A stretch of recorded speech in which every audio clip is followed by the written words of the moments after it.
Got everybody? Great. Good morning, everyone. Welcome. This is our April State Building Code Council meeting. I'm Diane Glenn, your chair.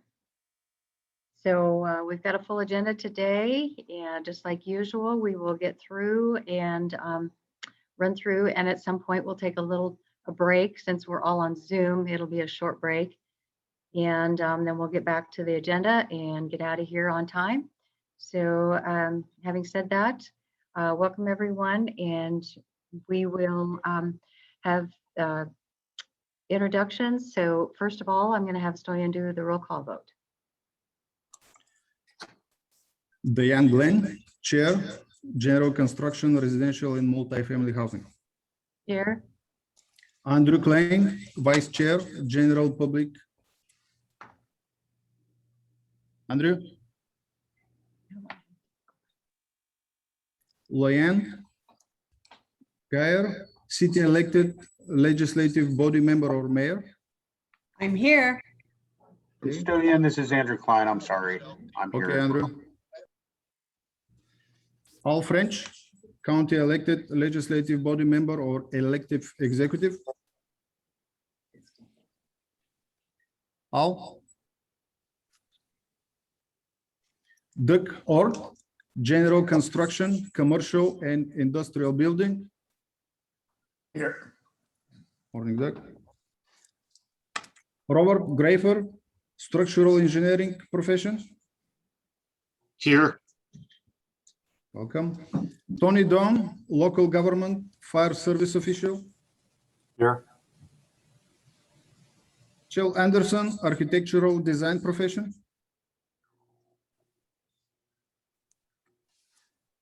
Phil Lemley, City Elective Legislative Body Member or Mayor.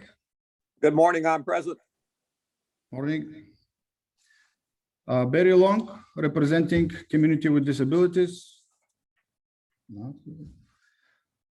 Corey Walker, Construction Building Trades. Sorry, Corey. That's okay, Stoyan. I'm here. Thank you. Morning. Robert Hamlin, County Elected Legislative Body Member or Elective Executive. I'm here. Caroline Tribe, Mechanical Engineering Profession. Here. Micah Chappell, Building Code Enforcement Official. I'm here. Todd Bayrouter, manufacturers, installers, or suppliers of building materials or components. Here. I apologize, Todd, for the last name again. That was perfect. Thank you. Okay. So we have a quorum, and I will go to the ex officio members.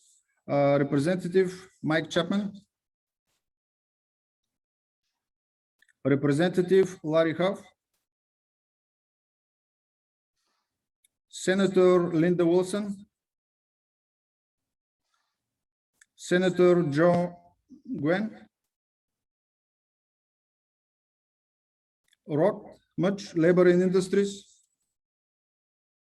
Rod? No. And our Assistant Attorney General, Dirk. Derek Marabakla here, Stoyan. Okay, sorry, I didn't even wanted to try. All right, thank you. So anyone from the public that wants to be, okay, sorry about that. So anyone from the public that wants to be recognized? Good morning, I'm Jed Sherman with IATMO. Hi, Jeb. Good morning, I'm Ken Brulette, Seattle Fire Department. Hey, Ken. Good morning, this is Eileen from Booster Fuels. Hi, Elaine. Good morning, Joseph Cervantes with Space Age Electronics. Morning. Yeah, this is Damon Jeg with the Building Industry Association of Washington. Hey, Damon.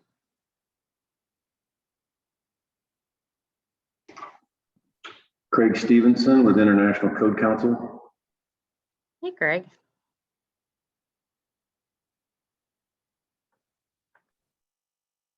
Luke Howard, Department of Commerce.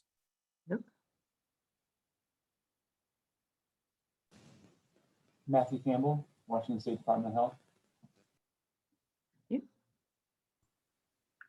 John Napier, Washington State Association of Fire Marshals. Hey, John.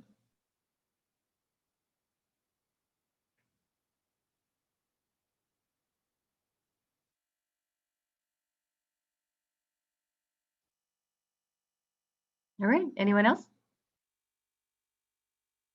All right, welcome everyone. So we're going to review and approve the agenda, and it's up on the screen before you.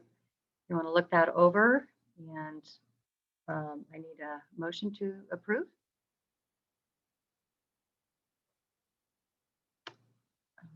This is Leanne. I move to approve today's agenda. Second. Motion and second. Any comments? All in favor? Aye. Aye. Aye. Aye. Any opposed? All right, we have our agenda. All right, we'll go to item number 3, which is public comment on items that are not on the agenda. Is there anyone that has anything that is not on the agenda? I would actually like to suggest for proposed rulemaking to include construction fire protection. And who's speaking? My name is Joseph Cervantes with Space Age Electronics. Okay, and would you restate that? The topic? Yes. Yeah, for public testimony on proposed rulemaking to discuss construction fire protection.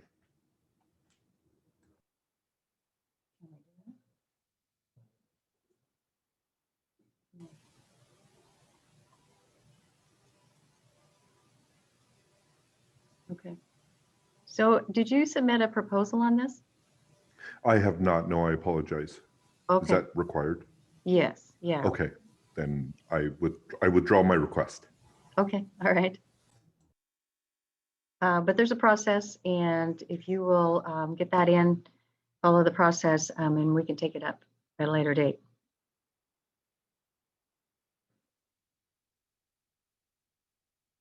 All right, we'll move on to the review and approve the minutes. And this is the minutes from our March 19th meeting.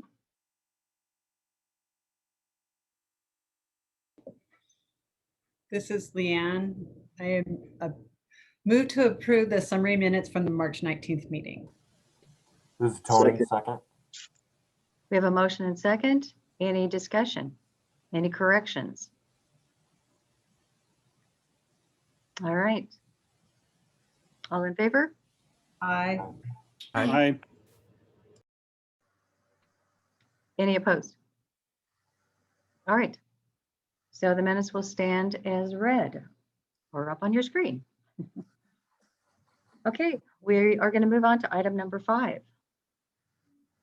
So item number 5 is the public testimony on proposed rulemaking. And we're going to go through these items one at a time. And of course, it's open for public testimony at this point. We are not taking any council action today, because this is totally the testimony from the public, and this is an official hearing.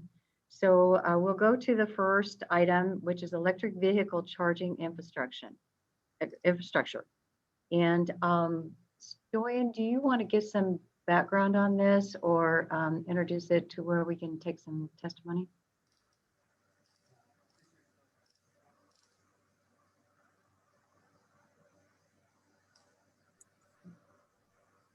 Sorry, I was muted. This is one of the proposals that is driven by House Bill. We were required to submit proposal and adopt rules for electric vehicle infrastructure.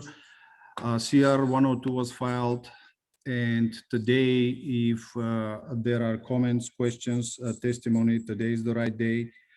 If there are no comments, the council will be able to act and vote on this proposal. if there are comments, the council and the staff will review the comments and the testimonies and may or may not make changes to the proposal for the next council meeting. The first available date for adoption is the next council meeting on May 21st. And you have the proposal on the screen.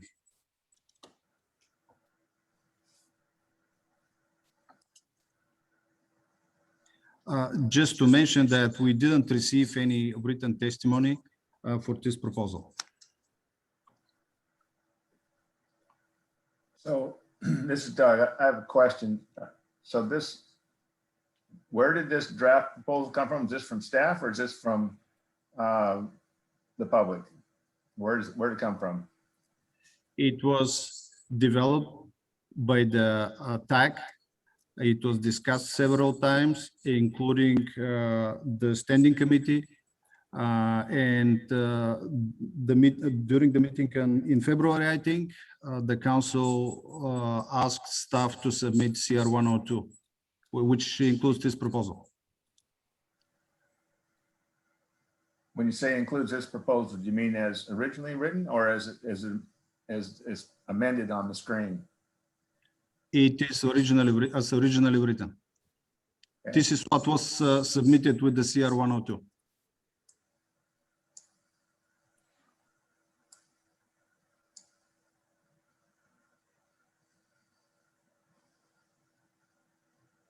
So Shannon, maybe you can just kind of scroll through it. Give everybody a chance to look at it.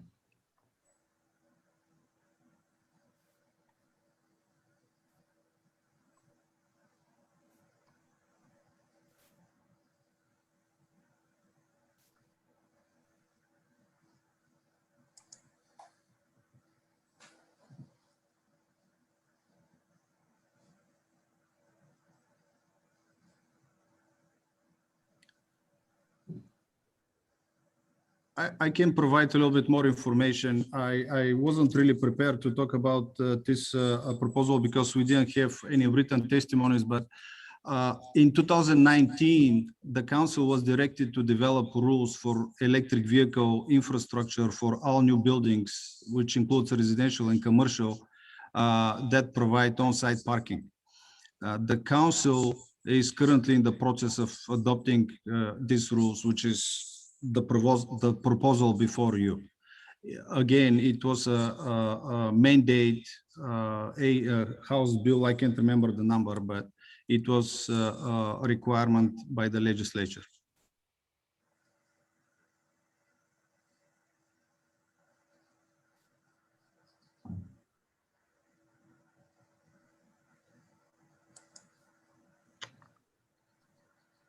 Okay, well, I'm not hearing any comments. So I think that concludes this one. And we will take it up for a council action next month, our next meeting, which is in May. Is this electric charging vehicle proposed change? Is it? I don't see it posted on the website. Is it on there or am I missing it? This is not posted on the website. This is part of the CR 102 that was filed. Or are you going to post it to the website?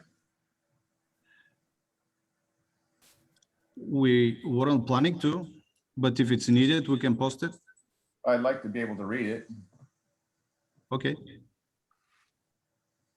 Yeah, I think that's a good idea to get it. I second Doug's motion there. Yeah, yeah. Especially before next month. This isn't like some other things where you don't know what's in it until after you pass it. So. That's a good point. Okay, thank you everyone for that. We'll go on to the next item, which is adult family home capacity. This was the increase to 8 beds.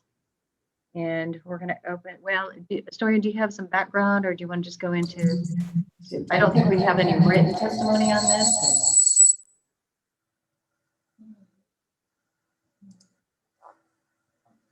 Do you want to give maybe some background? This is again a mandate by the legislature, and we didn't receive any written testimonies. And I have Ray or Krista that may be able to provide some details and history. Ray, are you there? I am here. Let me see here. I'm pulling up. I just closed a window. I don't know that I can provide much history on this. This was something that Richard was working on. I didn't have a lot to do with this. Well, this is again driven by a House bill.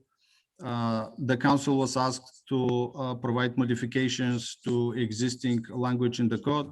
And this is the proposal. It was filed with CR 102 and it was posted for a public testimony.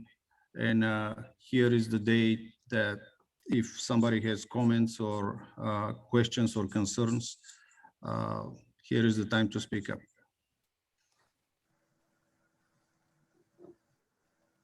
Do we have any public testimony?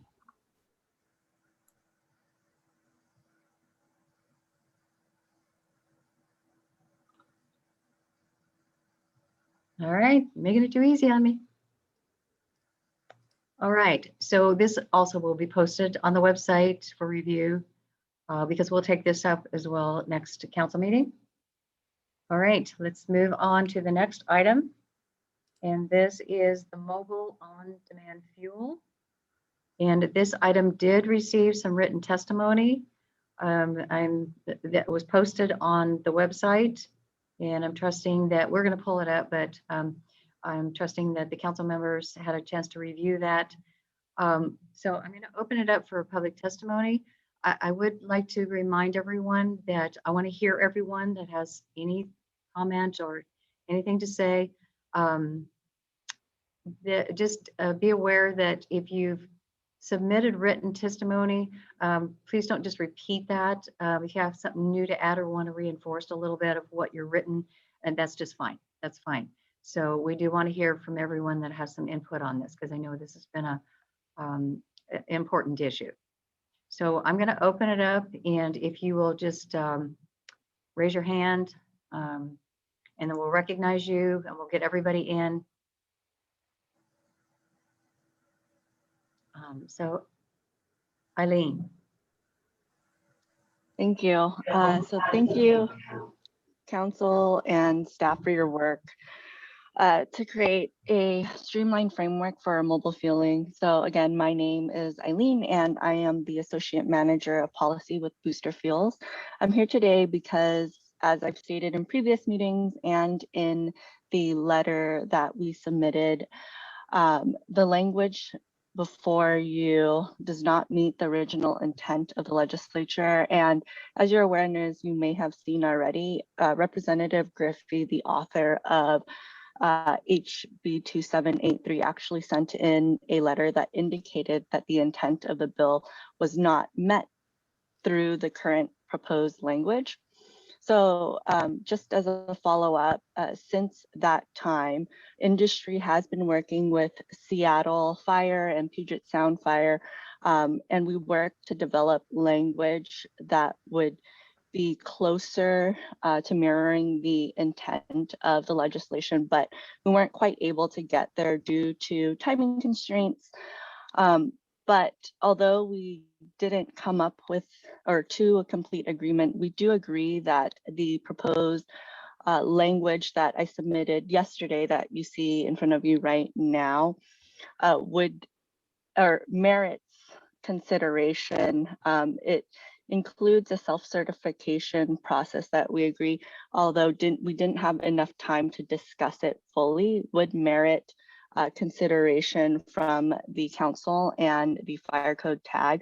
We believe that sending this language back through the tag process with this language specifically as a framework will allow everyone to work together to preserve the intent of the permitting process or the tiered permitting process, I would just like to close by urging the council to consider allowing additional time for industry and the tag to discuss the merits of this specific language that we worked on together. And thank you, and let me know if you have any questions.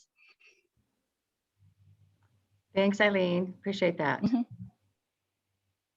So I know there's other people that want to speak to. Let's see, John, go ahead. Good morning, Council Chair and the council. This is John Napier. I'm the State Codes Director for Washington State Association of Fire Marshals. And as Eileen stated, Seattle Fire and Puget Sound Fire, as being members of the State Association, have been working collectively and collaboratively with Booster to try to find a way to get this implemented. As you know, this was a state mandate from the legislature, and we've been working closely with the tag to draft some language. And I think the solution that has been proposed that's in this document is one that came together this week. And so both the fire departments and the state association are a little bit, we just need some more time to let it sit. Self-certification is a new concept for the fire code. And so we would be willing to, if the council would allow it, to have it go back to the tag for further discussion. We know that there is a time frame that the council needs to adopt rules for this. If it isn't adopted under this rulemaking, then it is highly likely that industry will bring the exact same language back for consideration in the next code cycle. So we either take a little bit of time now and try to get across the finish line with it, or we're going to be right back in the same spot with this code proposal in the 21 code. So that's all we have for our testimony, and we do appreciate the willingness of industry to work with the regulators on this issue.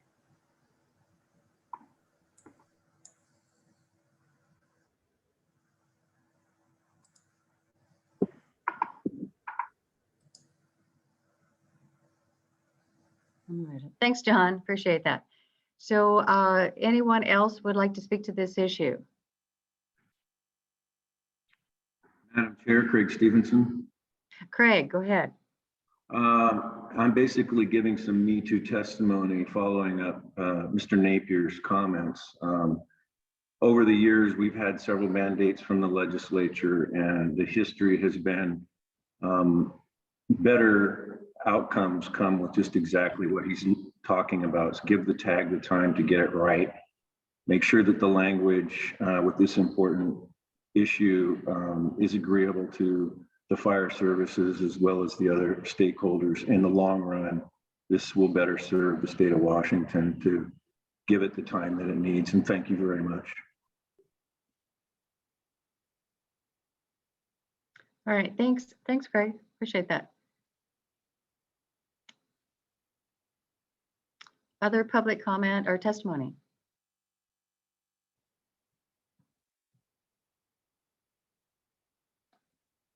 So we did have some written testimony. Is Dan Griffey, I assume he's one of the proponents. Is he online? Dan Griffey is the author of the bill. Yeah, okay. And he's not on the line? Okay. I don't We do have his believe written so. testimony, but I just want to Perfect. give as much chance as possible for everybody to address this. Okay.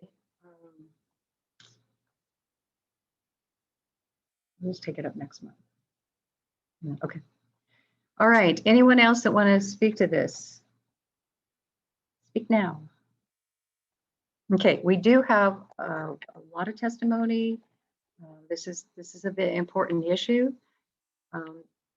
Since we have filed the CR 102, it will be posted. The council will be discussing this at our next meeting. We will be discussing the whole proposed testimony and changes. And at that time, we can address that, and as a council, we can adopt whatever change we think is necessary as submitted, or proposed changes. If there's a lot of discussion around this, what I'm going to propose is that we may have to send it back to the tag, but at this point, I want to post it and give the council members an opportunity to read through it, and so we have an informed discussion. Am I right on that? Okay. Okay. So I know this is an important issue, and it's not a done deal today. We're just hearing testimony, and we will take it up as a council and address all these proposals, proposed changes, and take that into consideration. Stoyan, would you like to maybe have some additional points of clarification on this? Yeah, we have all proposals. Staff also will evaluate the testimony. And for the meeting, the next meeting on May 21st, we will have a different proposal, or we will have whatever staff recommendation for the council to consider. And how the law works. So on May 21st, if there are not major changes, significant changes to the proposal, the staff will edit the proposal and the council can vote on it and approve it. If there are significant changes, then we need to go back to phase 1 and start with CR 102 and a new language. So there are 2 options on that the council can evaluate, discuss, and vote on. Again, on May 21st. All right, thank you. So like I said, this is ongoing. We do have to go through the process, but this is an important issue, and we will address it seriously. And so just be aware, next month, we'll be discussing this as a council, and so we'll go from there. All right, thank you for everyone for that. It's been a hot issue. All right, let's move on to the next public testimony item, which is the tsunami. And as everyone knows, we had a tsunami committee, and they came up with the proposal. It has been posted as CR 102, and so we didn't get any written testimony on this, but we are going to take public comment and public testimony, oral testimony. So speak up, or raise your hand, or just speak up, and I'll acknowledge you to speak on this.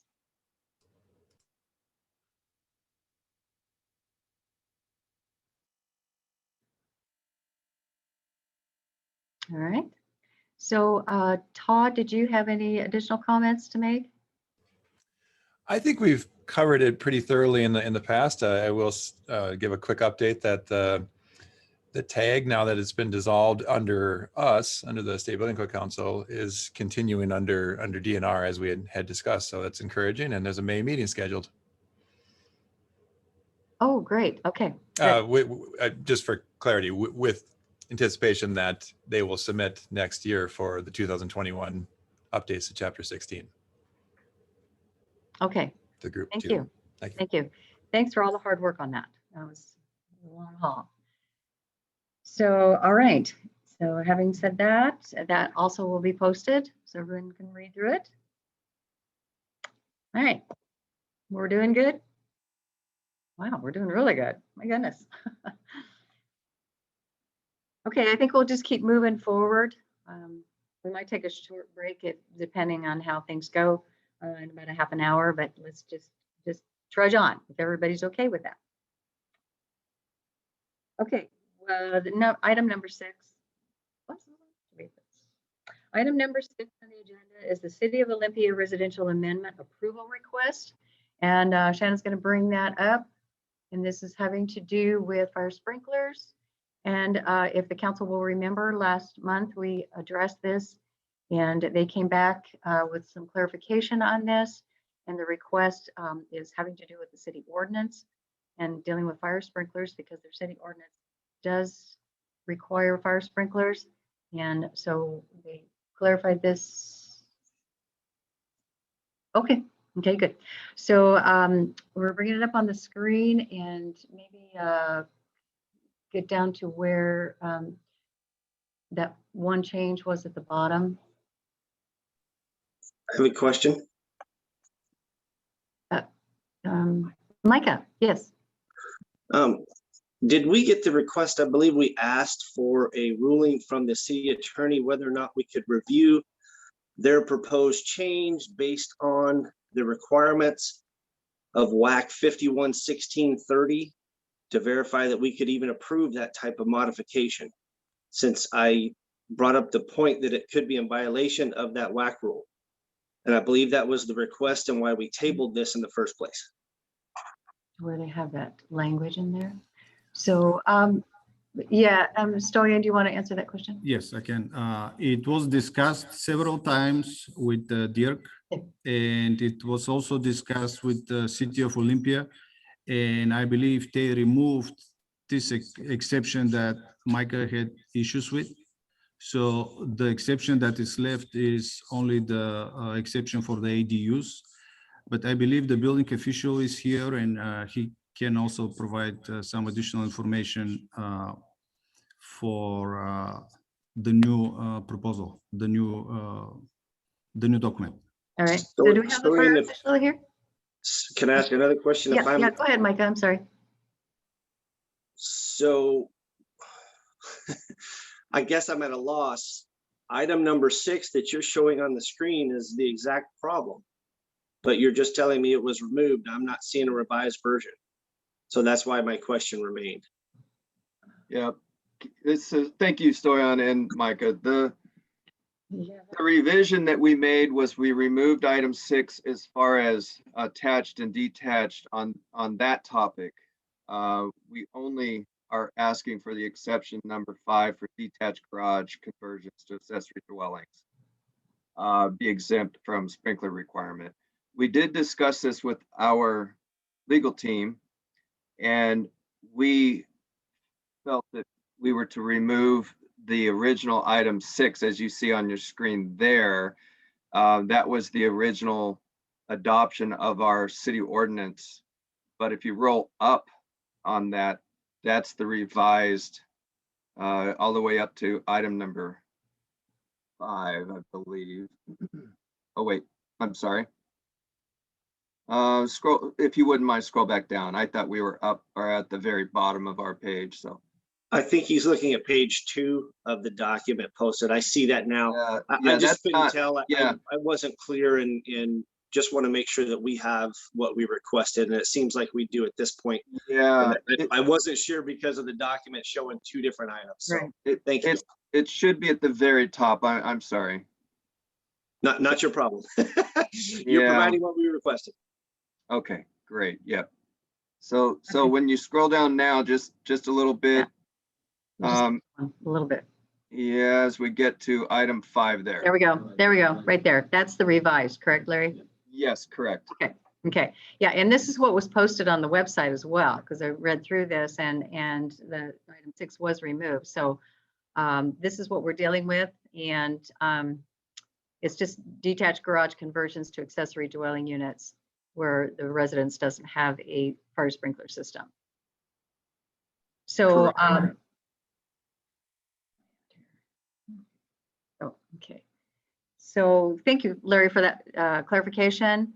And I'm going to open it up for public comment.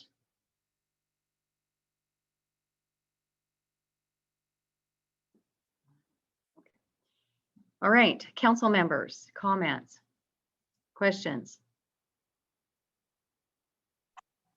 Is there a chance we could get a revised version of their proposed ordinance, since we are showing the proposed ordinance from City of Olympia still including item number 6?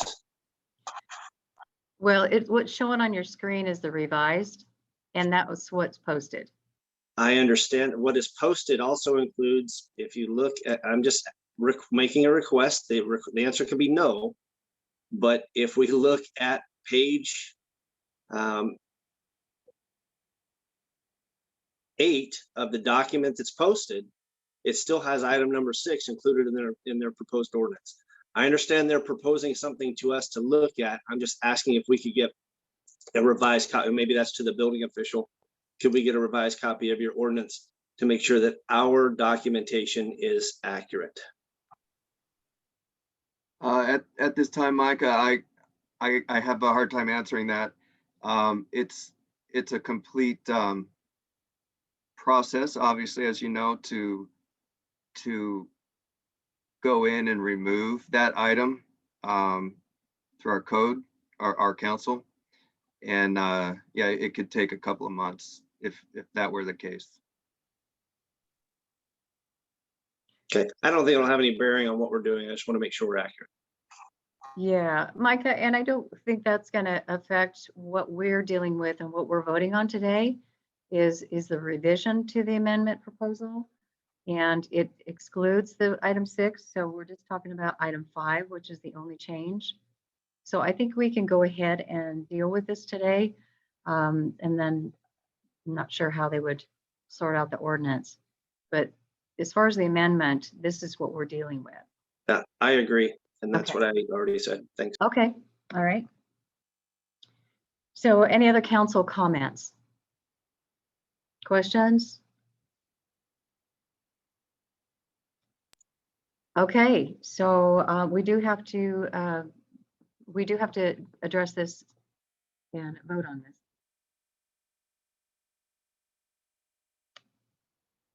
I'll unmute, and I'm looking for a motion. Motion to approve. Second, this is Tony. Thank you. We have a motion and a second. Any other discussion, questions? No, and I'm sorry. I should have said that motion was by Micah. I assume most people do that. I apologize. I didn't say that. There may be people that aren't watching, just listening. Thanks. Yeah, well, you're being recorded, so yeah. So in Tony's second. So all in favor? Aye. Aye. Aye. Aye. Any opposed? Great, motion carries. And thank you for that, and thank you for adding to the clarification. Thank you, council. Yeah. Great. We'll move on. Okay, we have a number of requests for opinions, and a few of them we've had before us the last meeting, but we needed some clarification, and then I think we got a new one in here. So we'll start. Or is that Thurston? Okay, all right. So the first request for opinion is Thurston County IRC Mechanical Code 1505.4, the dwelling unit ventilation. And Stoyan, who's going to read through this? Krista worked on it. She's the best person to explain. Okay, Krista. Oh, Krista, go ahead. Well, good morning. This specifically looks at ventilation in existing dwelling units that have an addition or a garage conversion, and how that is considered and integrated with the existing whole house ventilation system.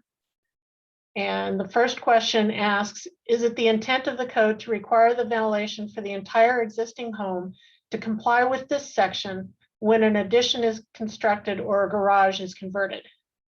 And the proposed answer is no, as long as the converted / added habitable space is provided with outside air and exhaust served from the existing dwelling. Question 2, if the answer to question 1 is no, is it the intent to allow the attached garage conversion and additions to use the ventilation code in effect at the time the home was constructed? And the proposed answer is no. The code requires in section R102.7.1 that the addition alteration conform to the requirements of the current code.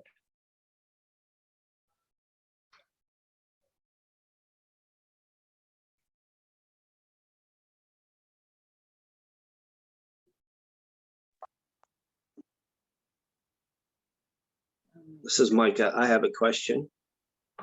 Yeah, Micah, go ahead. The answer to number 1 states that the habitable space is provided with outside air and exhaust served from the existing house. Shouldn't that be the outside air and exhaust served for the existing dwelling? You're serving the habitable space, but what you're talking about is actually being served to the existing dwelling first, I believe. Just a clarity error. I'm sorry, I'm picky. Are you questioning the question? No, just changing the from to for in the answer. Yes, correct. Oh, in the answer. That's correct, Okay. Krista. Krista's right. Thanks. Oh, to the existing. Yeah, yeah. Okay, so good point. I'm going to open this up first of all. Is there any public comment on this?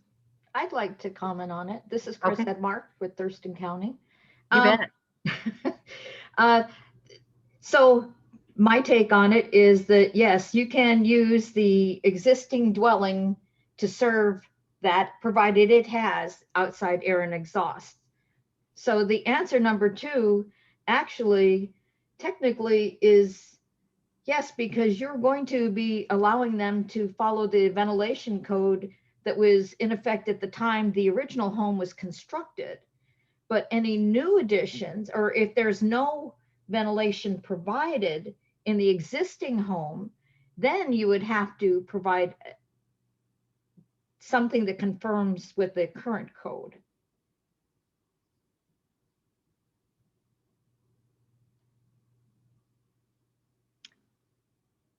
All right, any other public comment? All right, I'm going to open this up for council member for discussion.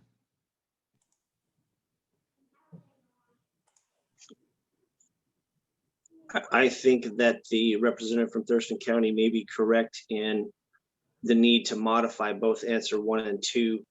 And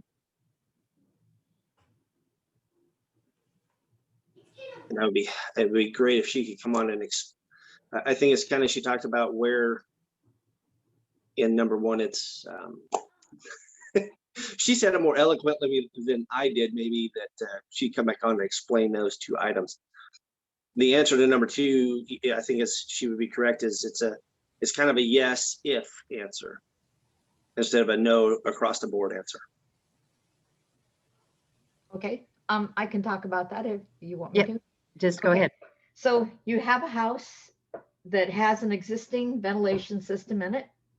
It's under the more modern codes, and they want to convert the garage. Well, yeah, sure, we can just hook up the ventilation system to serve the new dwelling space. But now you have an older home that is probably pre-90s that wants to convert their garage to a dwelling space. So now that part will need to comply with the new code, but you're not going to ask for it to be retroactive to the existing dwelling unit. So it is yes, for answer number 2, it actually is, yes, you're going to allow something that already has a system to use whatever system that it already has. Okay, but if this is an addition on a space that maybe doesn't, then at that time they would need to provide something that complies with the current code.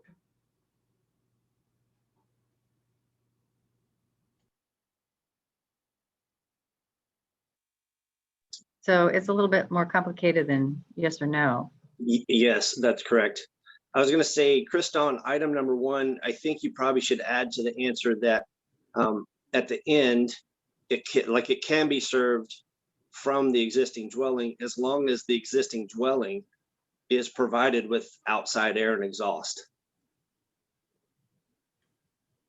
I think that's kind of what the representative from Thurston County is getting at. And then in answer number 2, maybe it's not a yes or no answer, it's an explanation that was just indicated. where if you don't Okay. or are not connected to an existing dwelling that is provided with outside air and exhaust, as in item or question number 1, then you have to provide current ventilation or ventilation to the current standards. Is that what I'm hearing? And I'm not an expert on this, maybe Chael or somebody. So one of the others that are more into energy mechanical could provide some additional input, but. Yeah, Micah, this Yeah. is Carolyn, yeah, go ahead. Just kind of open it up for everybody. So Sure. Carolyn, go ahead. Yeah, my thought on question 1 was just the current answer implies you could only comply by serving this new space from the existing dwelling. And there might be another alternative, which is you're providing a new system that only serves the newly added or converted space. So that was one comment, just that it seemed like there was 2 options. And then I think what we're trying to say, and obviously others chime in, is that you can attach the new space to the existing system if the existing system is compliant. If the existing system in the home does not meet the current code, then you either do in fact need to make the existing system compliant, or you need to provide a separate system for the new addition. So I guess just the question to answer, or the answer to question 1 may need to offer 2 solutions. You know, either you comply with M1505.4 via leveraging the existing compliant system, or you install a new system that complies. Thank you, Caroline. Much better than I could say. Okay. So we've got up some suggestions for revision of the answers to both questions. Any other comments? Let's get everybody in here to discuss it if they want to make a comment. Yeah, Diane, this is Doug. I have a question Okay. for Caroline or whomever else would. So this notion that was just articulated, is that spelled out in the code, or are we making something up that's new? I guess I would argue that, you know, the code, it kind of the answer to question 2 notes that the additional alteration needs to conform to the requirements of the current code. So again, whether that's done via just a new exhaust fan installed in that new space, or you connect to the existing house that is already compliant, or you choose to upgrade it to become compliant, I think that would be the choice of the designer. Would you add something to that, Carolyn? To the answer for question 2? Yes. I think that the statement Krista has there is accurate, that it's pretty clear per that other section that the new elements need to conform to the requirements of the current code. Okay, other comments? Well, again, I didn't get my question answered. Let's focus on question 1 for a moment. Are we simply, is that concept currently contained in code, or are we creating something new? I'm looking up the section of the code at the moment, Doug. I don't have an answer to it. Okay. It just seems like there may be what we would like it to say or like it to be versus what the code actually requires, the current code actually requires.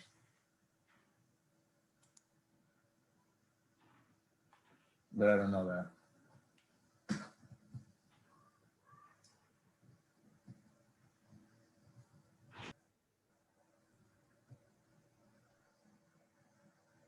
Micah, I thought you had it at your fingertips. Corey, I see your hand. Corey. Thank you. I just had a question. To me, the question as it's written, typically with remodels or additions in commercial buildings, for plumbing, for instance, you have to bring the plumbing up to code if it's missing hangers or those kind of things. But in the residential, and I think Mike is looking it up, this question, it says, is the intent of the code to require that the existing home would have to conform to new ventilation requirements.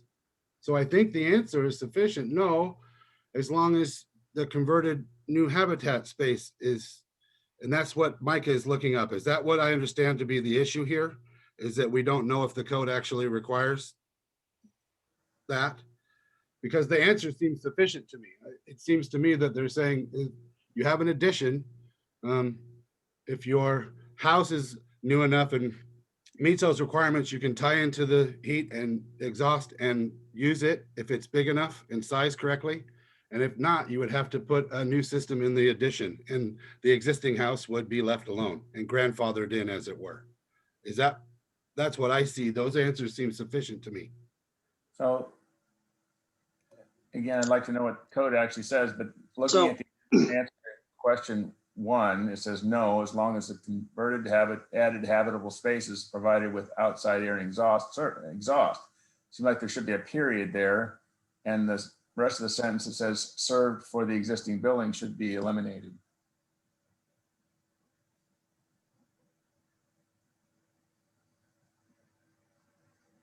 May I make a comment? This is Chris Edmark. Yes, Chris, go ahead. The reason I asked for the opinion is because I don't believe it is addressed in the code.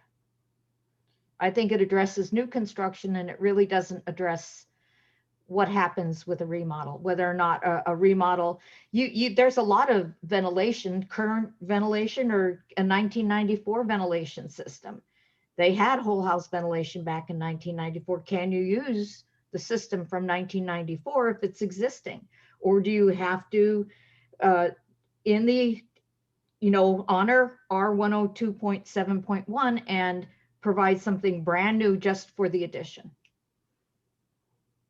Thank you.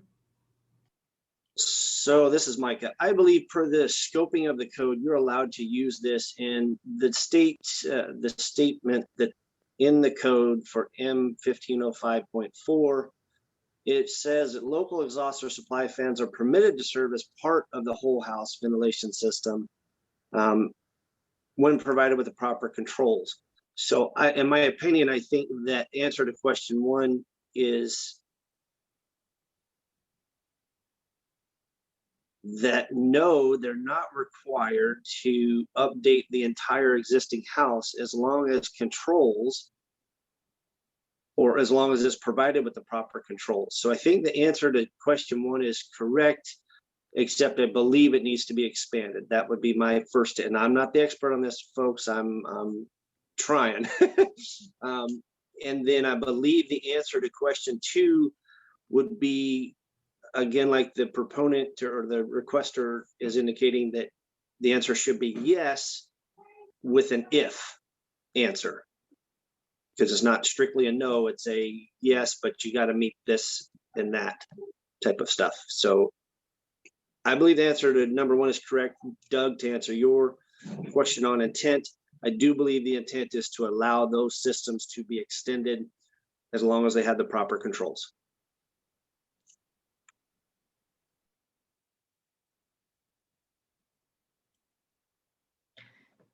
So let me make a point here. Doug, you brought up a point that maybe it should stop at provided with outside air and exhaust and leave off served from the existing dwelling, because it seemed like we're answering the question that's not the question. Yeah, and it seemed like to me that we're confusing the answer by adding that served for the existing dwelling. We're kind of contradicting ourselves.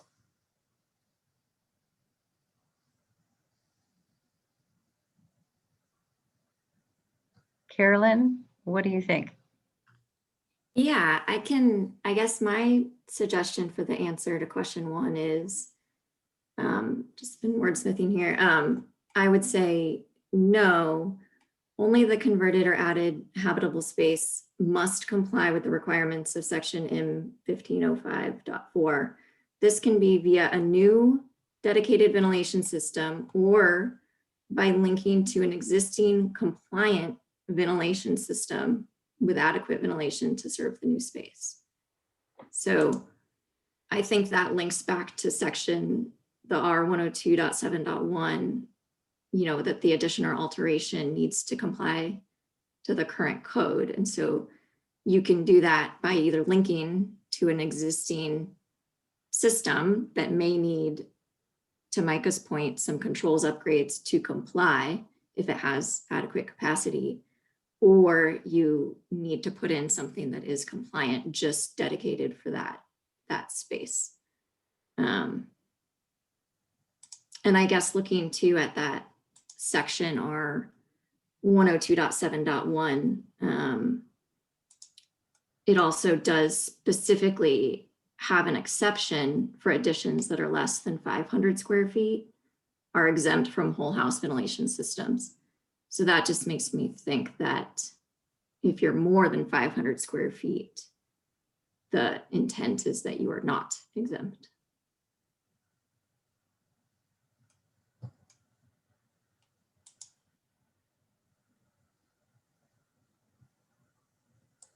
Well, I like your language in the, let's deal with the answer to question number 1. Maybe we can separate these out. I really like your answer, and obviously you're referring to the code, so you're bringing that in. Would you like to repeat that language? I'm assuming you have it written down. And then we can put it down, and then we can talk about that, and then maybe go from there. Sure. Yeah, Krista, I don't know if you want to start another paragraph just in case we decide to go back to the original. So my thinking was no, only the converted / added habitable space must comply with the requirements of section M1505.4.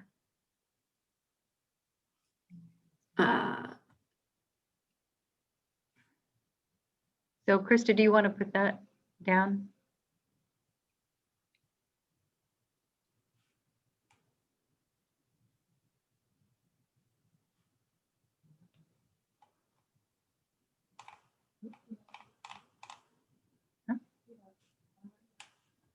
Sorry, I got paused somehow. Okay. Okay, Cool. Caroline, I'm kind of.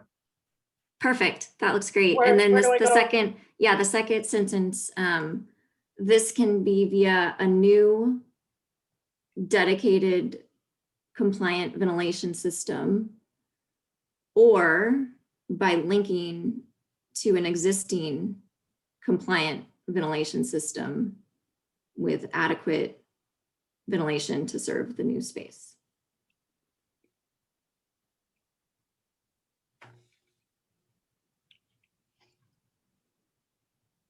And I guess all of that only applies to Existing compliant ventilation system. There was more to that sentence. Yeah, I think it's probably that implies that it's compliant. So I think. Okay, well, let's talk about that.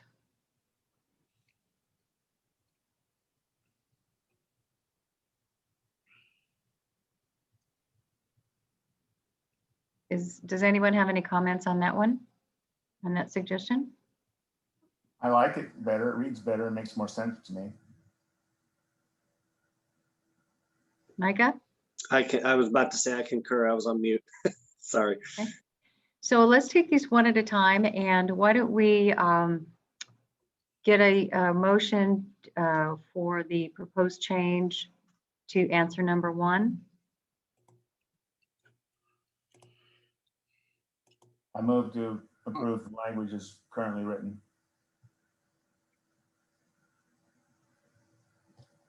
Second. On item number 1. Okay, we have a motion and second to accept the new language that we're seeing at the bottom here and eliminate the first section there. Any other discussion on this? Questions? All in favor? Aye. Aye. Aye.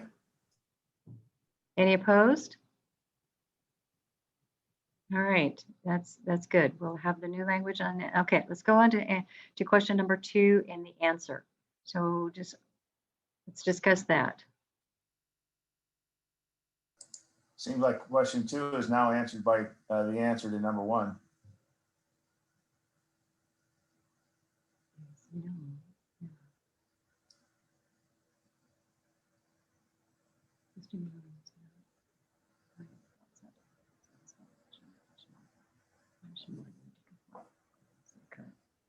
Oh, yeah. Saying in any case, the answer to number 1 says in any case, you've got to have the new habitable space be compliant with current code, right?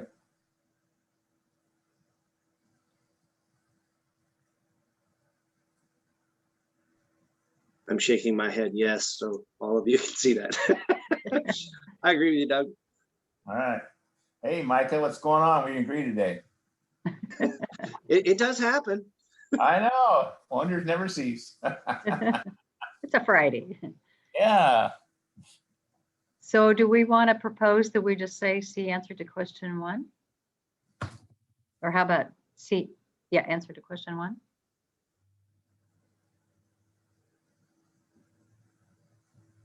Doug? Well, it works for me. I would like to hear from our mechanical code expert, but yeah, my little pea brain, it seems to make sense. I think that's fine. I do like the reference to the section Krista had there, only because it does provide that breadcrumb to go find that exception if you have a very small addition or alteration. So maybe it's C answer to question 1. And also see section R 102.7.1. Yeah. Or further for potential exceptions or just see it. Yeah.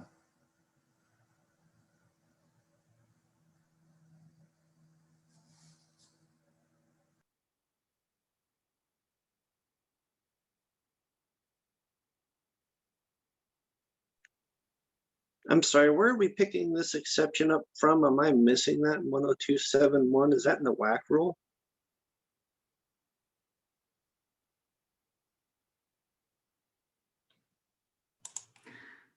Sorry, It is. Micah. Is it? I'm seeing it on, yes, It is a Washington It is. Amendment, yeah. Sorry, I was on the wrong WAC rule. Failure on my part. It happens. Yeah, it's nice to see the exception. So let's see, Carolyn, was that a motion? Yes, I move to approve the answer to question 2. Second. We have a motion and second. Any other discussion? Questions? Okay. Get that there. Krista's working on it. I think that's good. Yeah, okay, there we go. All in favor? Aye. Aye. Aye. Any opposed? All right, motion carries. So we've got some new good answers to this. Thank you, everyone, for that. That's the way the process works.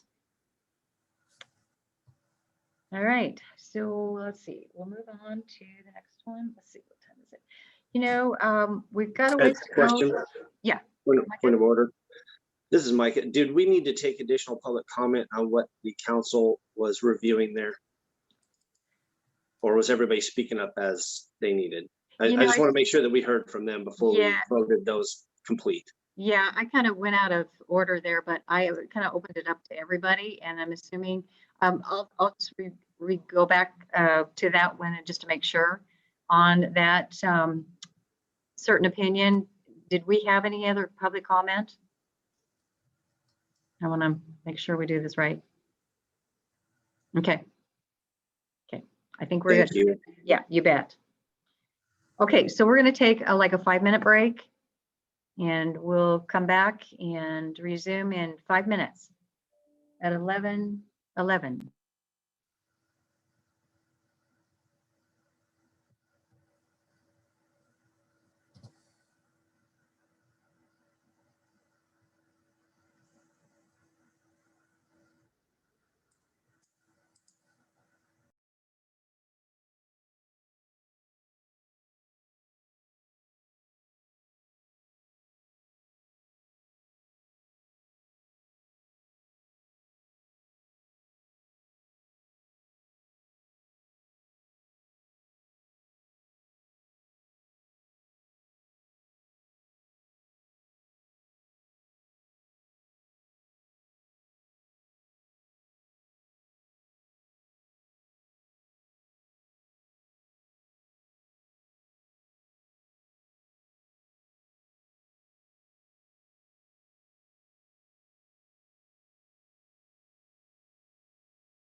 All right, everyone, we're back at it.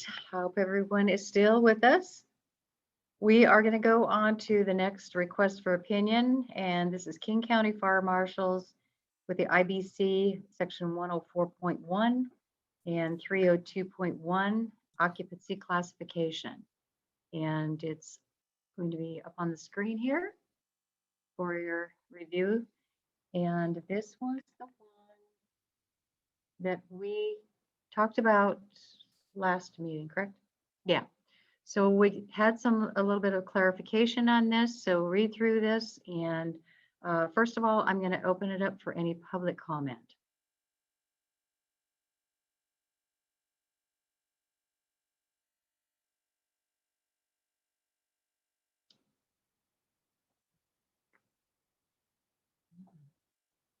All right, I'll open it up to council members. Oh, before we do that, maybe we should just, do you want to read through it, Stoyan, or have Krista? Just so everybody. Ray. Ray, do you want to read through this? Yeah, good. Good morning, everybody. Yeah, the question was, for buildings or portions thereof that operate as a non-medical licensed institution, does the building official have the authority to determine the occupancy classification based on the use and associated hazards of the facility in accordance with the adopted code? And the answer we came up with, yes, the building official has the authority to determine the occupancy classification. All right, now open up for discussion. This is Tony. So when this went back to the building tag, and in that tag, there were representatives from the Department of Health and the fire tag, including Matthew Campbell, who's on today. And we kind of ran into the same hurdles that we ran into the first couple of times it went through the tags, in that the more detail that was added to the answer, the more convoluted it got. And so it just basically ended up being simplified down to what we see in front of us today. The answer really only applies to the question in a very simple term, and the reason being is so other interpretations could not be drawn from that are not intended, basically. So that's how we came up with where we're at right now.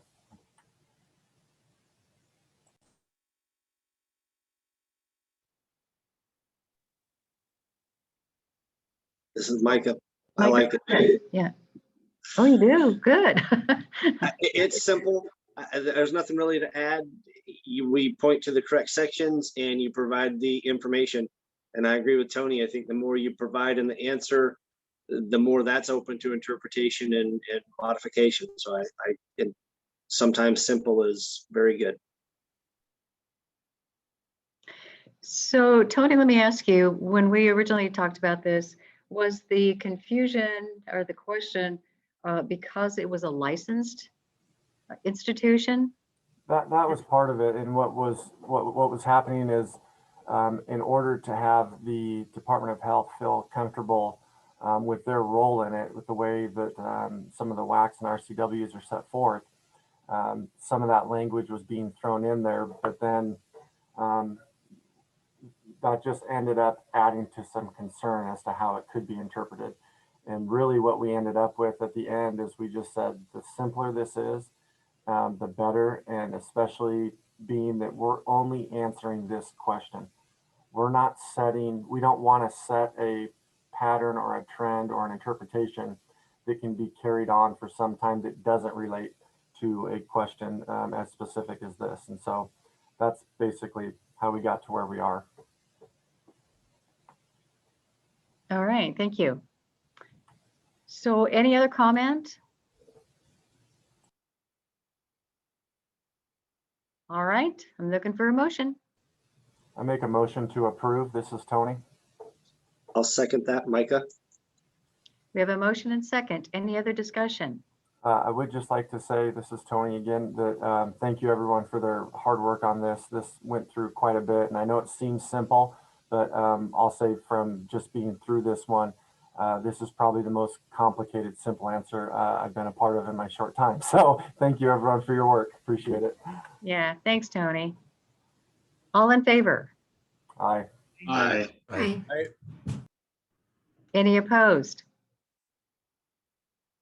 All right, motion carries.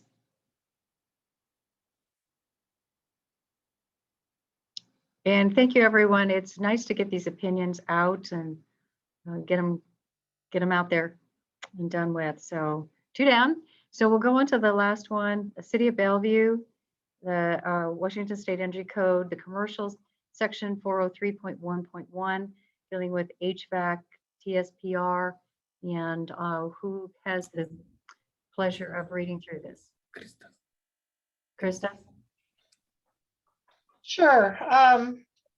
This is on the new section for the 2018 code for total system performance ratio that compares the proposed system against a basic system, and you should be more effective than, more energy efficient than the base system. So the first question is, since the zone air distribution effectiveness does not appear to be a user-specified input within the TSPR tool, can systems utilizing low-velocity displacement ventilation, meeting footnote E of table 403.3.1.1.1.2 of the 2018 IMC, with a zone air distribution effectiveness of 1.2, utilize exception number 6 of section C403.1.1. And we went back and forth on the answer, and so we have 2 possible options. First option is no, exception 6 only exempts underfloor air distribution HVAC systems, not displacement ventilation systems. Credit for displacement ventilation, as with many other unique design features or control strategies, is not available through TSPR. Compliance must be achieved via TSPR without the noted strategy, or compliance can be achieved via C407. Option 2 is yes, displacement ventilation can utilize exception 6. So it's basically on how efficiently it can be modeled within the tool. So Carolyn, if you want to add anything to that, or do you want me to read the entire thing first? I think that was great. Thanks, Krista. I don't know Mike Rosenberg. I know he's on the phone, one of the developers of TSPR. If you wanted to weigh in, and sorry, Chairwoman, if I am jumping forward to public testimony. I don't know if you want to read the second one first. Why don't we just, maybe, would it be best to just deal with them one at a time? Because they are kind of complicated, so. I think so, yeah. Okay, let's do that. So we'll go to question number 1 and the answer, and I'm gonna open it up for any public comment. Clarification, any comments?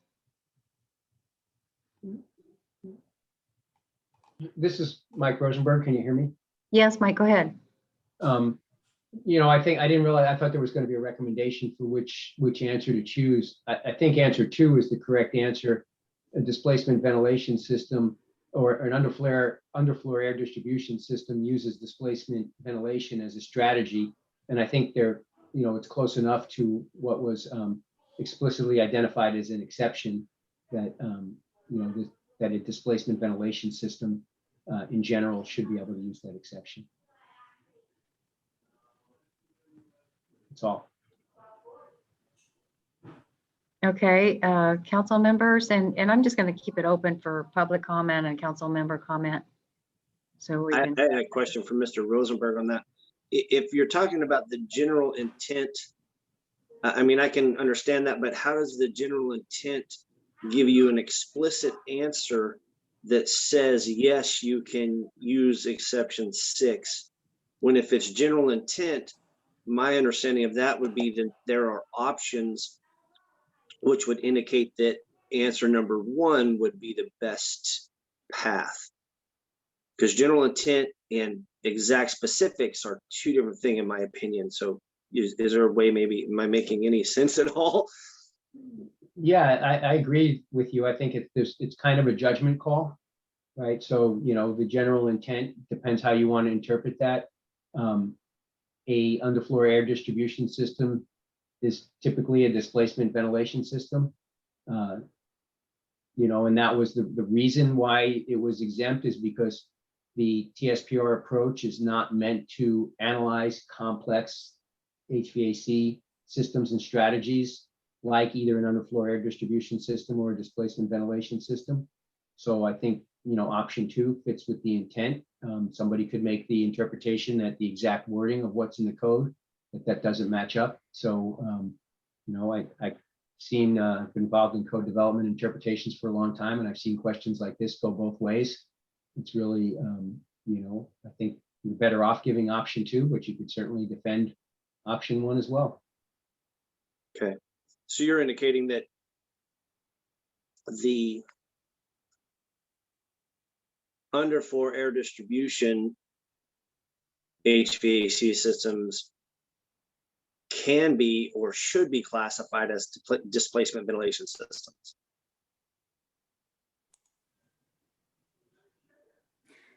Yeah, Micah, this is Caroline, to jump in there. I think in general, displacement ventilation, and I think there's a bit of gray area, different engineers might have different opinions, but a displacement ventilation system is generally a fully stratified system, whereas a UFAD could be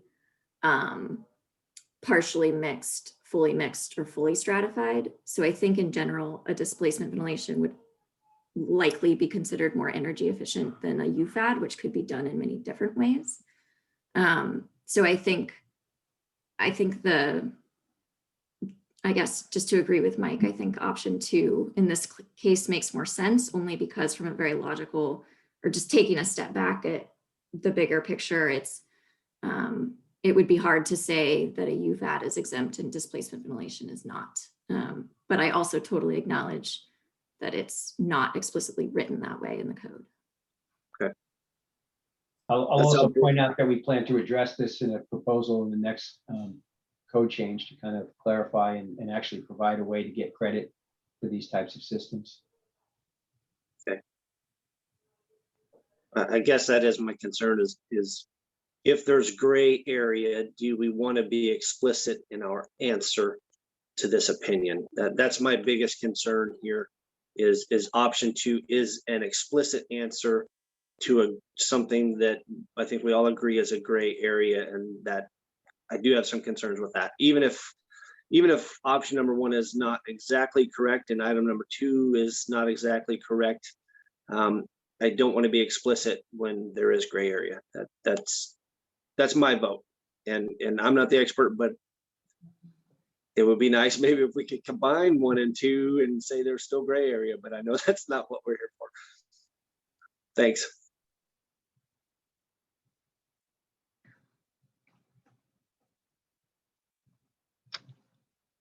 Okay, further discussion on this answer?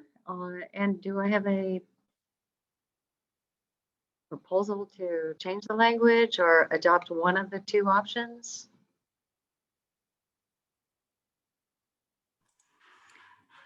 Yeah, Diane, I guess just to respond to Micah's comment, I think Micah, in this case, it could be argued that the defense is really in the question and how closely the question links a displacement ventilation to a UFAD. And there is the distinct exception for a UFAD system.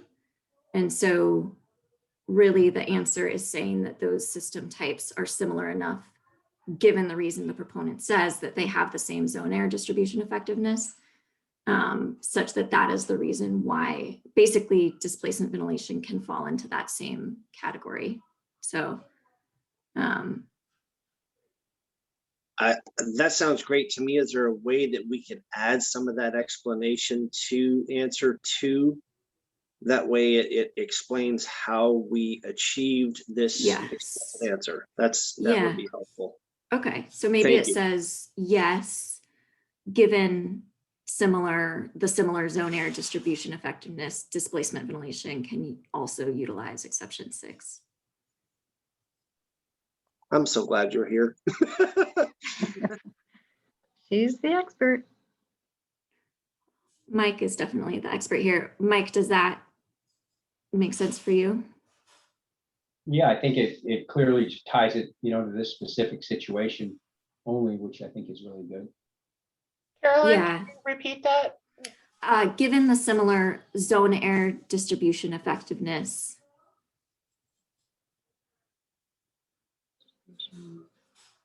Effectiveness.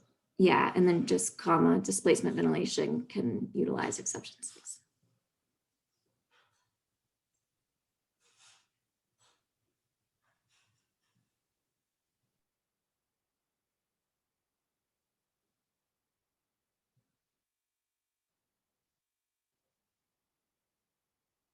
Okay, other comments?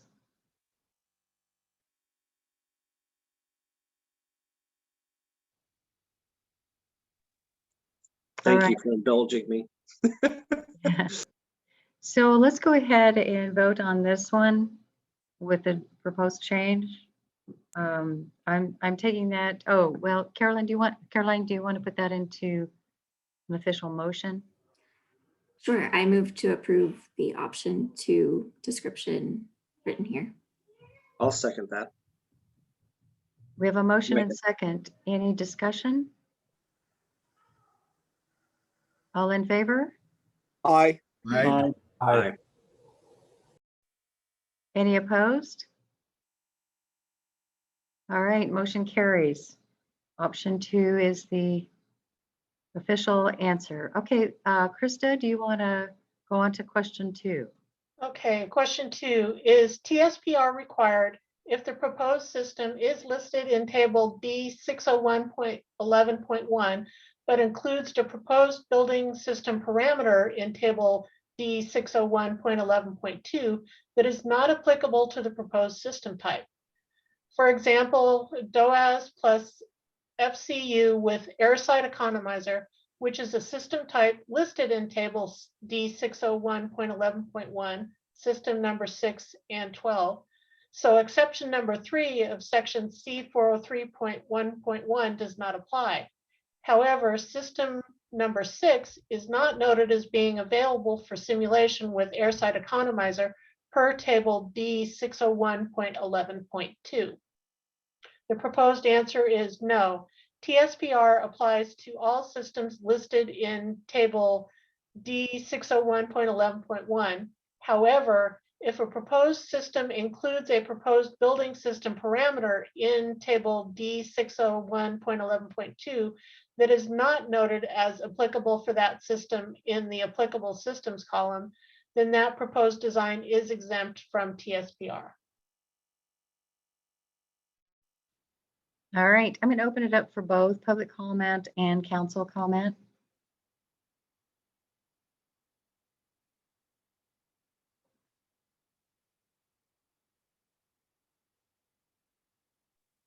So I have another question because I always have questions. On the last part that says then that proposed design is exempt, which proposed design would that be? The proposed system design or the proposed system parameter? I'm not sure what that points back to in the previous sentence. Can somebody explain that accurately? Yeah, I can attempt to do that. So I guess there's these 2 tables in Appendix D, right? And the first one has the systems and the second one has the parameters.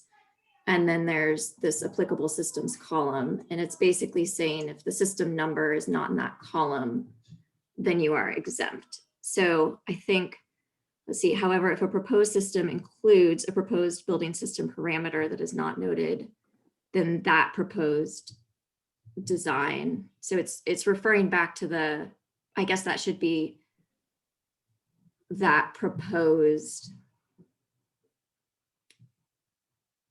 configuration, maybe, just to make it clear that it's the proponent's system plus parameters that is exempt.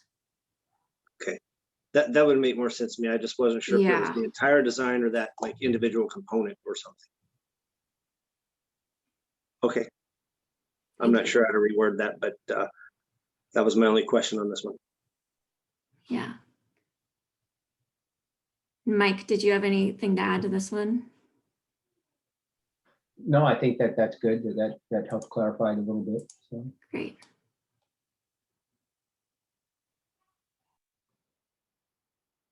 Any other comments, questions? All right, this was a little easier. So I'm looking for a motion. Yeah, I move to approve the answer to question number 2 as written. Second, Micah. Okay, we have a motion and second. Any other discussion? All in favor? Aye. Aye. Aye. Aye. Any opposed? All right, motion carries. That takes care of that opinion. Thank you for all the hard work on that. That's great. Love the discussions. Okay, so we are done with the opinions and we're going to move on to the next item on the agenda, which is the legislative committee report. Who's going to take this? Stoyan's going to take this. Take it away.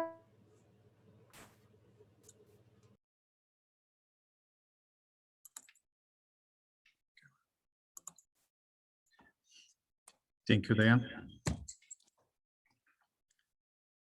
Unfortunately, we didn't have quorum in the last 2 meetings, and the third one was canceled. So these bills we didn't discuss, but next week is the last week of the legislation, and we started with 21 bills, and currently we have only 3 that are going to the governor's desk for a signature. And I want to spend a little bit more time on the first one, House Bill 1287. I already mentioned it a little bit an hour ago. This is related to the electric vehicle infrastructure. So in 2019, the council was directed to develop rules for electric vehicle infrastructure for all new buildings, which includes residential and commercial. The council is in the process of adopting these rules. The effective date for implementation is July 1st, 2021. So the proposal was discussed a little bit.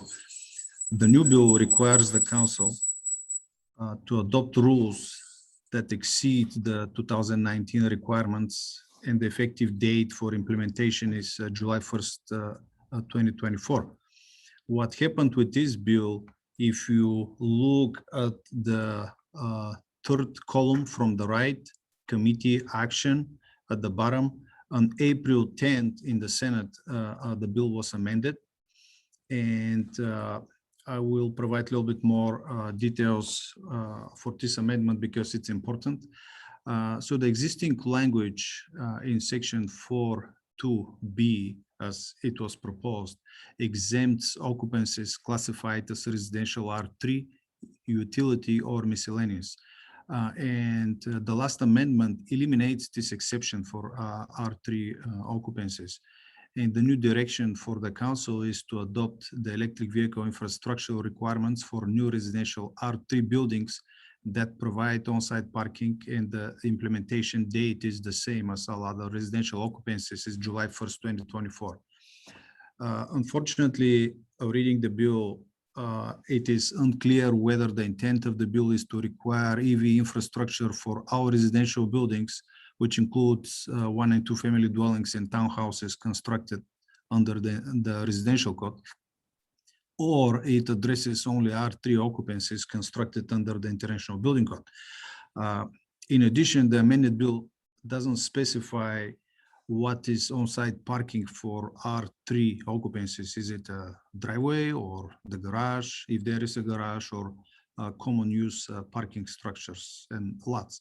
And the other important thing is, does the bill require EV infrastructure for all R3 occupancies, or the number of required EV spaces will be calculated as percentage of available parking spaces in subdivisions? So these things are different.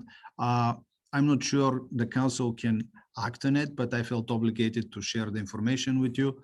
And again, looking at the committee, the third column from the right, it was amended in the Senate, and yesterday, well, on 14th, the House concurred with the Senate amendments. This is how I can say for this bill. I don't know if council members want to discuss it, or I can move to the next one. Why don't you move to the next one? We'll come back to all of them. Yeah. Okay. The next one is House Bill 1050. It's related to the fluorinated gases. Again, we're going back and forth through it. The important part in this bill, there is a text that specifies the council must solicit input from organizations representing affected parties and parties with expertise prior to adoption of rules that affect the design or installation of refrigeration or air conditioning system. So this must versus may, it was going back and forth. It was originally must, then it was modified with a striker to may, and then it was moved back to must, and the underlined from organizations representing, which means that the council or the council staff in this case doesn't need to target individually each affected party, but we can contact and invite organizations representing this affected party. So this is the important part in this bill. It was amended lastly in the Senate. The House agreed with this amendment, and on April 14th, the Speaker signed the bill. The last one, HB 1884, this is related to on-site non-potable water systems. It requires the Department of Health to consult and coordinate with the State Building Code Council when developing rules related to on-site non-potable water systems and when developing the building code language. We had several, well, we didn't discuss in person, but we exchanged several emails with the Department of Health. And I think now we have a better idea what the council needs to do. Most likely it won't require major changes to the plumbing code, but we decided to keep the impact on the building code council. So we have the fiscal impact above $60,000. Again, it may have impact on the council because of the implementation date, which is July 1st, 2022. But again, now we have better idea what the Department of Health is planning to do with this bill. And as council staff, we don't believe we will need major changes to the plumbing code. So these are again the bills that are alive. We started with 21 and we ended up with these 3.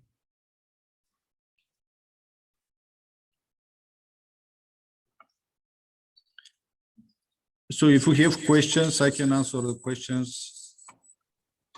So I'm going to open this up, first of all, to public comment on these, and then we'll talk about them as a council. Any public comment on these? All right, let's move on to the council. I don't believe we have any action to take, but I do want to discuss these if people have questions or comments. Shannon, can you go up to the top one?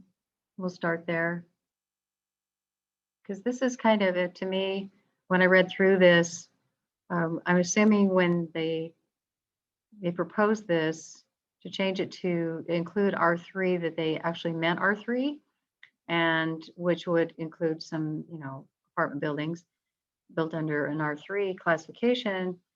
And they may or may not have like on-site parking. Some of the structures now don't have any parking.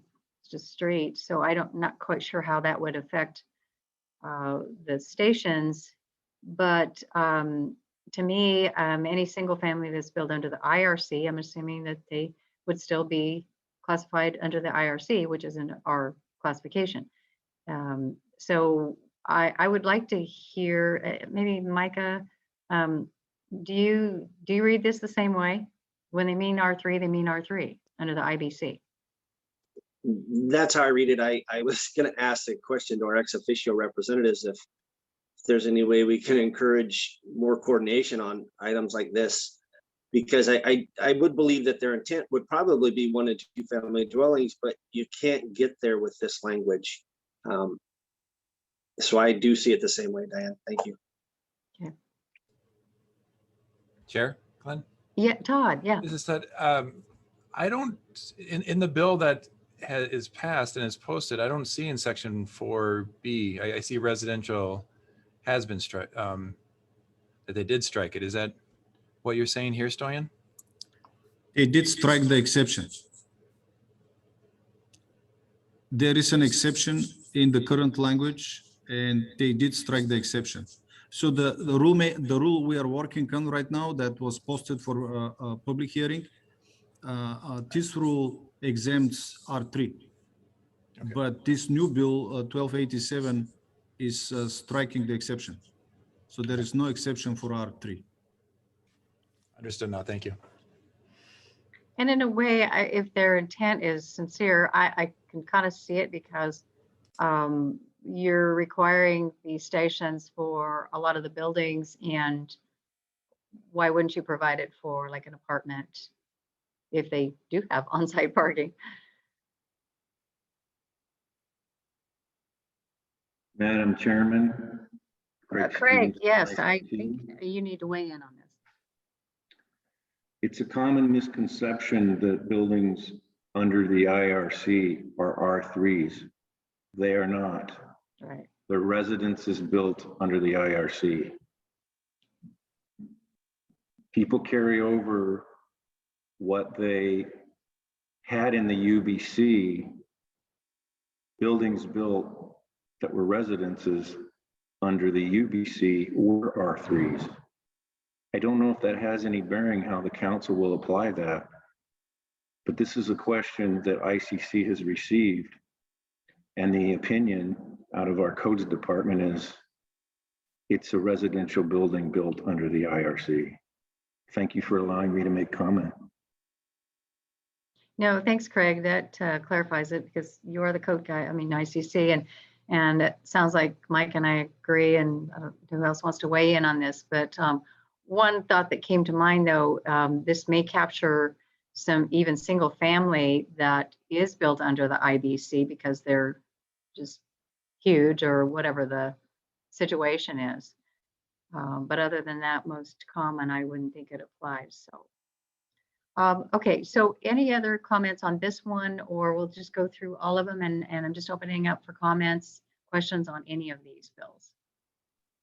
I'm sorry, I haven't gone through the whole bill.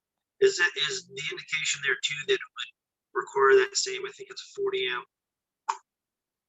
circuit for charging for these facilities? It's keeping the same electrical requirements I believe we had. Is that the intent, Diane? Do you know? I think that was the intent. It's just they're eliminating that exception for Okay. R3, so it would apply. I mean, the same conditions would apply.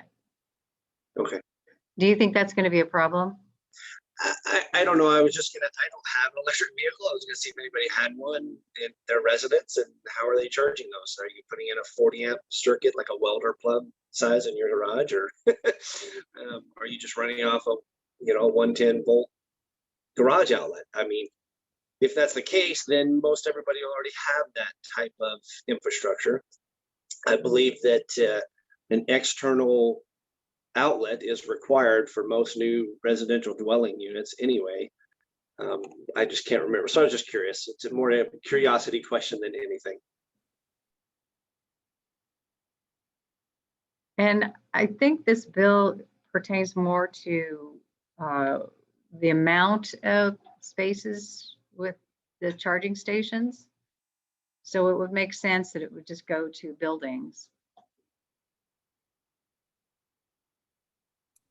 Until the last amendment, and April 10th, it was mostly scoping, you know, how many spaces you have. And with the R3, again, it's unclear. And we don't have any analysis and comments and reports because it was changed again the last moment. So just sounds like something we'll have to work on. Thanks.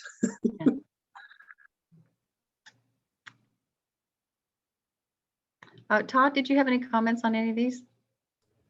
Oh, thank you.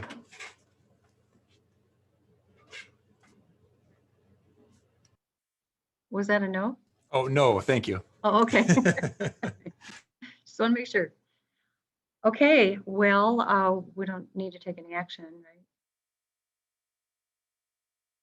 Because there's nothing to take action on. Okay, we just had to review it. All right, so that concludes the legislative report. So the next thing we're going to do is go on to the staff report. And Stoyan's going to do that.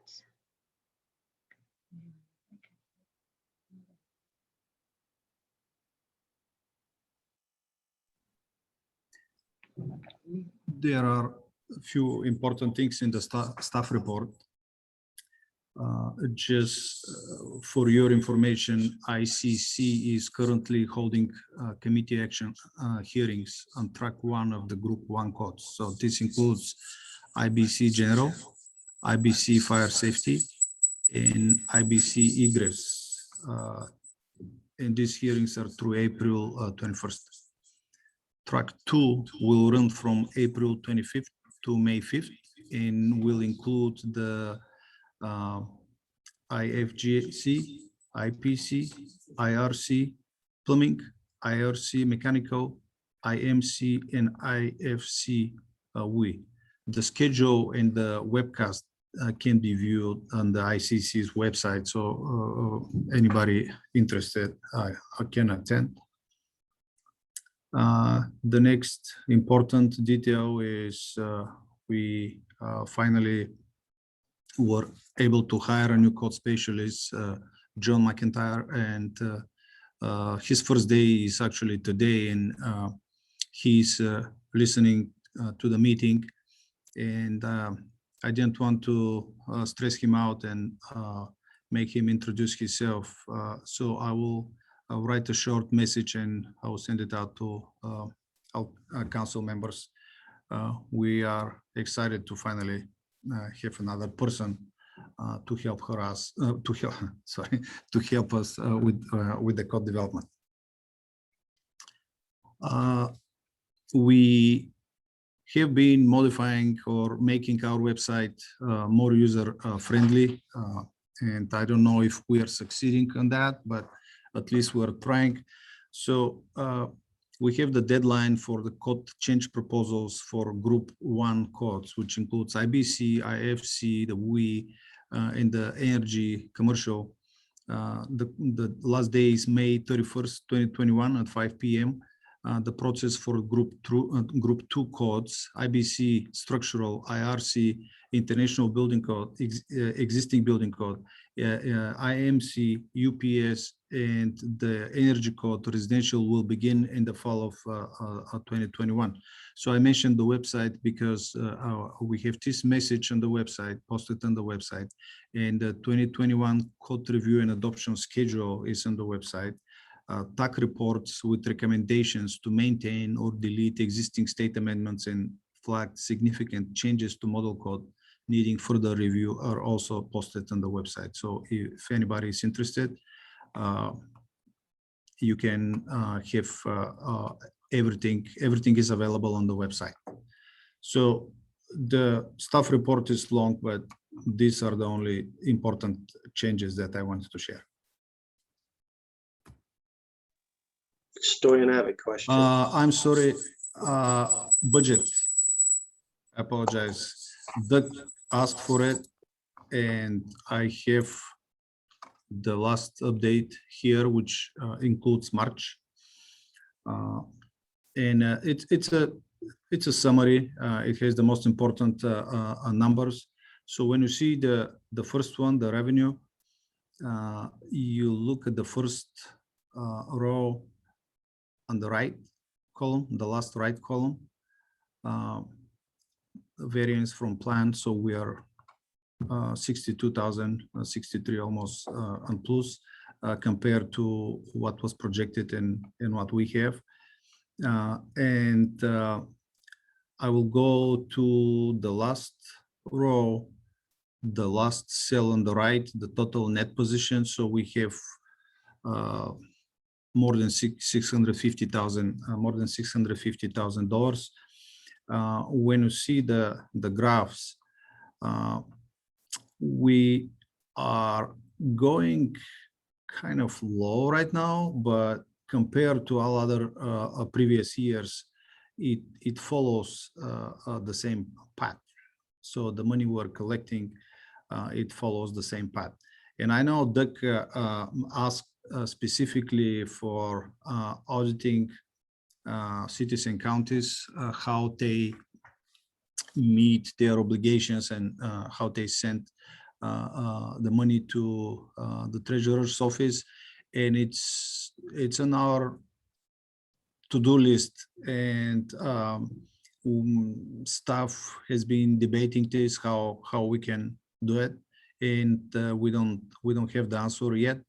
What we are assuming, especially myself, I get sometimes phone calls from cities and counties with questions like where I need to send the money, or the state treasurer is not a State Department, which makes me believe that some of these small counties and cities, they don't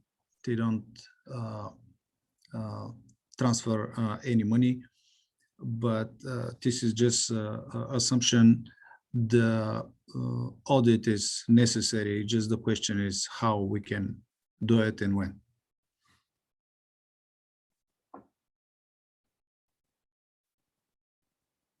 If you have questions about the budget or the staff report, I'll be happy to answer. Thank you for the budget, Stoyan. What was that, Doug? I said thank you to Stoyan for bringing the budget forward. You're welcome. I had one item to note on. I appreciate that you're putting all this together and that you're working on the website. I was on there, I had a question come up from somebody, and I did a little research. And on our policies and procedures page on the SBCC website, the WAC rules don't seem to have been updated, or at least the ones that are posted on the policies section where it actually gives a WAC rule number. So specifically 5104-20 doesn't match the actual language of 5104-20 in the WAC. So if you're working on those, just if you'll note some of those to maybe go through that page and verify that that information there actually matches what's in the WAC, because currently it does not. What was the section?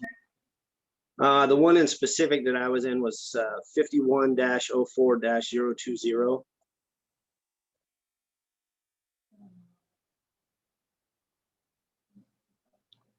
Okay, we'll make a note of that and Thank you. we'll get on that. Great. Any other comments on the staff report? All right, thanks, Stoyan. Appreciate that. All right, we're getting down to, wow, doing really good. So is there any other business to come before the council for the good of the order? I'm trying to unmute.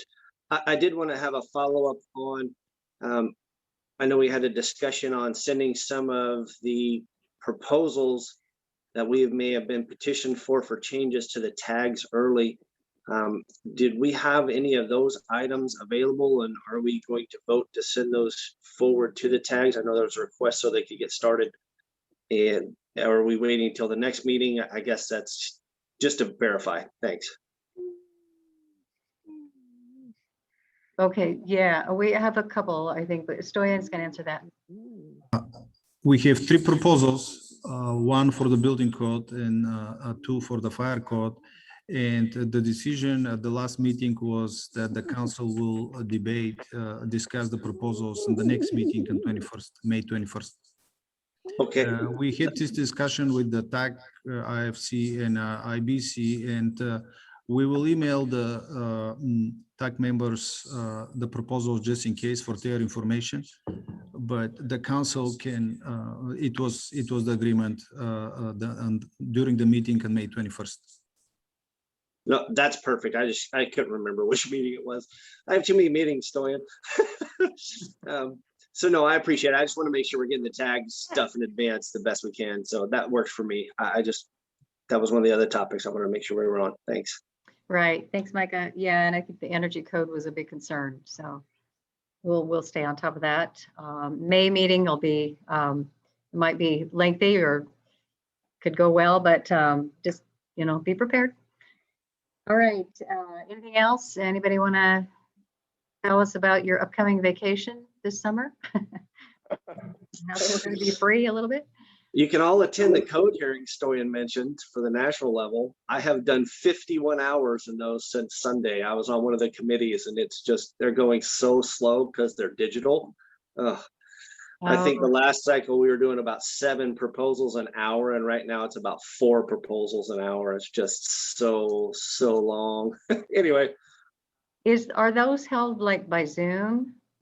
Yeah, well, you can watch them through a webcast, but to participate, you go to a link that puts you into a Zoom room. So yeah, it's a weird process, but it's taking forever. Anyway, that could be your vacation. I know everybody wants to do that, right? Only you and me, Micah. Well, I guess. Anyway, thanks everyone. I appreciate it. Yeah. All right. Well, that concludes our business. Before we adjourn, I just want to remind everyone, our next meeting will be in May, is it 21st of May. And unfortunately, or maybe fortunately for some of you, we will hold that one by Zoom again. And we'll go from there in June. It probably will be by Zoom, but we're going to wait and see. But May definitely by Zoom. So I want to say thanks to Shannon for sending those out as an Outlook calendar. That's really helpful. Okay. Just so you know. Thank you to staff. Yes, you're doing an awesome job. I think that's it. That's all I had comments for. So if that concludes our business, I'll entertain a motion to adjourn. So moved. Second, this is Corey. Motion and second, all in favor? Aye. Aye. All right, I won't ask for opposition because it sounds like everybody's an aye. So we are adjourned. Thank you, everyone, and have a good weekend. Have a good weekend, everyone. Thank you. Everyone stay safe.